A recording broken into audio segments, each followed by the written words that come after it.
Hello, I'm Fast Lawyer. Today we are going to review All-in-One Sports VR, a game released on the Steam store February 25th, 2021 by developer AppNori Incorporated. All-in-One Sports VR is available for the HTC Vive, Valve Index, Oculus Rift, and Windows Mixed Reality. It released in early access and it's available for $30. I got a free Steam key through the Steam Creator Connect program to review this game. I tested this game out on the Oculus Quest 2 using the Oculus Link cable. All-in-One Sports VR is a minigame collection, has 10 sports themed minigames. That collection includes archery, billiards, baseball, basketball, badminton, bowling, boxing, darts, golf, and ping pong, otherwise known as table tennis. And obviously these minigames have an arcade feel, party game type collection. It's not meant to be a sports simulation type game. It does have online PvP, but curious enough, it does not have a local co-op. So if you're thinking of buying this game for the family so you can all play together, you'll pretty much have to just play the whole game, switch out, then have somebody else play. For whatever reason, there is no local party game mode, which is a missed opportunity if you ask me. Keep in mind, while there is multiplayer, it's only available for 7 of the 10 games, and the games that don't allow for multiplayer are currently boxing, baseball, and table tennis. However, keep in mind the game is in early access, and one of the things the developer does want to do is add multiplayer for both baseball and table tennis. Other things that the developer plans to improve during early access is the physics and also better level balancing. I believe those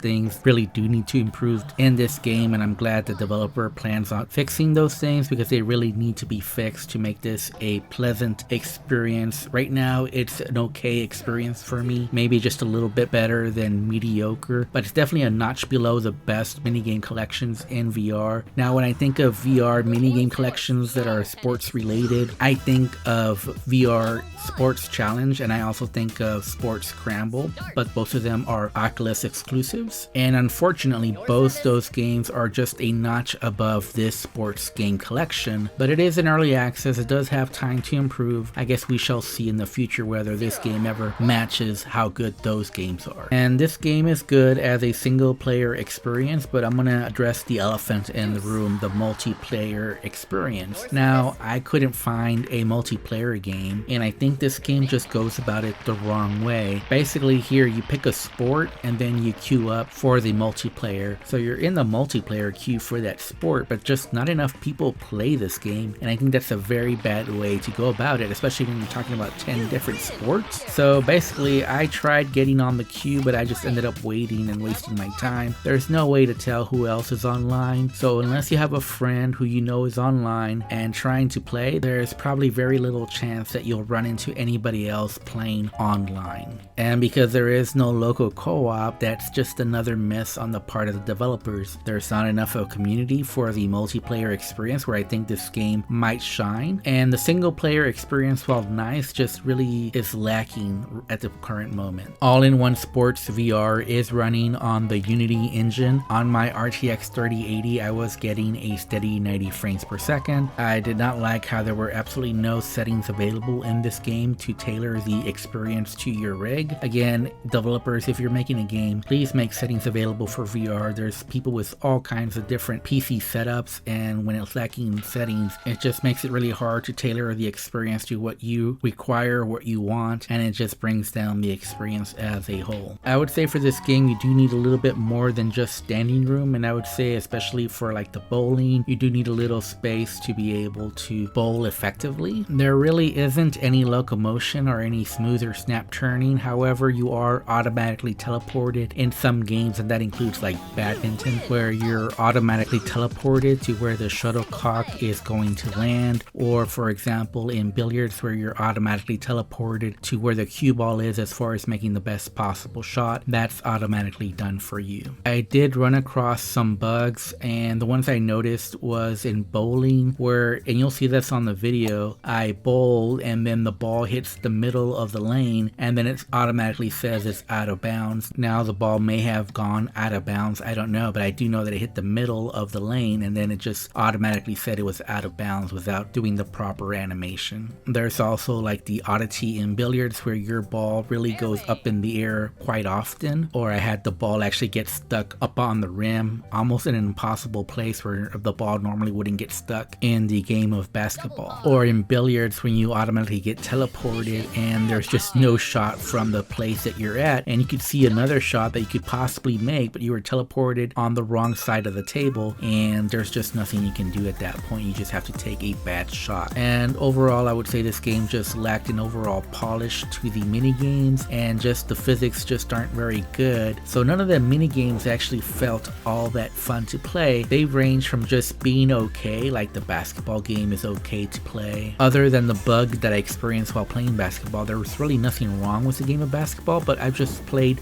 better versions of basketball in VR, and this one just would be rather mediocre if I'm being honest. And the developer has fixed some issues. I know that they've recalibrated the archery game, and so now it is more challenging. And I would say the archery, I wouldn't call it great. Like if you compare it to some of the better archery games in VR, it's pretty lacking. But for a mini game collection, you know, it's alright. It is challenging. I could see it being fun. It's arcade-like, so don't expect realistic archery. I would say one of the misses as far as this mini game collection currently is golf and bowling. The golf was just too simple, and there's really nothing interesting about it. And even for a mini game collection, I think the golf here is pretty subpar. And when you compare it to something like Top Golf by Pro Putt on the Quest, this is really bad compared to that. And like I mentioned earlier, the bowling game is just a little bit too buggy. The ball just curves too much for it to be fun. The table tennis game was okay for a mini game collection, but compared to like the top VR table tennis games like Racket Fury or 11 Table Tennis, and this is when this mini game falls apart. But it is a little unfair to compare this mini game collection to those VR games that focus solely on one game.